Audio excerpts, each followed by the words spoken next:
example that I've been using it for this year is with speech therapists.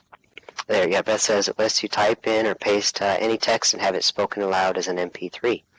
You can also save it for later use, which is exactly what I've been telling the speech therapists that I work with, is to use this. And if you give your students homework, speech homework, how do you know they're doing it? And how do you know they're practicing correctly? Maybe they're going home and practicing whatever you told them to do and doing it incorrectly. And so have them go home, use this website, go to it, it's free, and record whatever it is you're having them work on, whatever the articulation issues are. And then as soon as they finish, they hit the stop button and they can share it with you. So you can access that as soon as they've done homework at home or the next day at school. And it's free.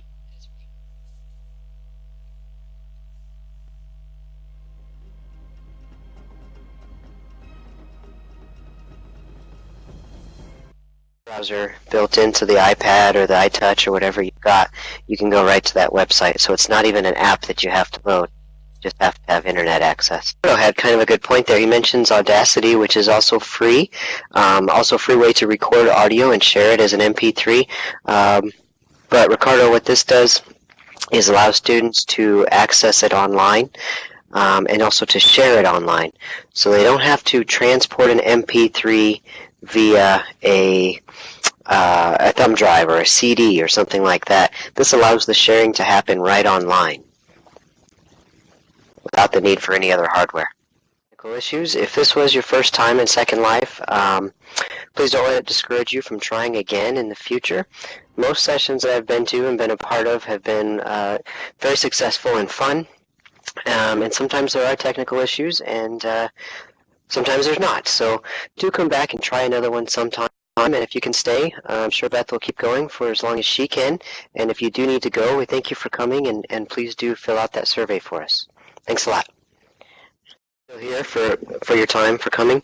And keep an eye if you are into learning in ways that are more engaging than a two-dimensional webinar and some of the other online avenues in the last couple years, and you want to come back. We do offer other workshops and trainings in Second Life. If you are in Indiana, you are also welcome to come and use our island space. This is just one building on the island. We have several other offices and open spaces as well. If you are with an Indiana organization, you are more than welcome to come in and use our space and request that we be there to help facilitate meetings and collaborations and trainings, and also come to trainings and workshops that we offer. So thanks again for coming, for your time, Beth, and hope everyone has a nice evening.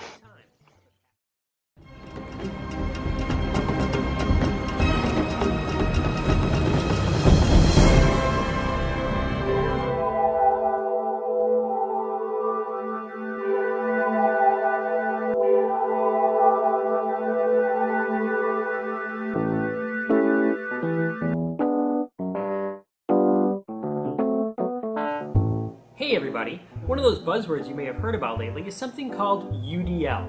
UDL stands for the Universal Design for Learning. The underlying principles of UDL have been around for a long time, but packaging them into one framework helps to ensure that they're implemented for everyone. So, what are the principles of UDL? Basically, a teacher starts by thinking about the abilities of the students he or she needs to instruct and couples that with the content in the curriculum. As the teacher starts to plan a lesson, he or she thinks about what's the best way to represent the information to each student. So Tucker here might be more auditory and might prefer to listen to content, while Maggie here, well, she might be more visual and prefer to see images. By using multiple means of representation matched to the abilities of the students, a teacher maximizes the effectiveness of content delivery. Now, this same idea works when students are asked to demonstrate their knowledge. Some students might prefer to express themselves graphically, others might like to express themselves verbally, while others might like to draw as a form of expression.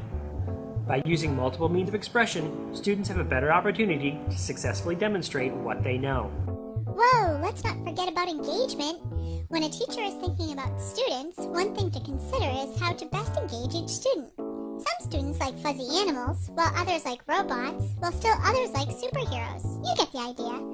Students are engaged by different things, and it's the responsibility of the teacher to figure out what will engage each student. Matching a student's learning style to the content isn't necessarily as easy as it sounds.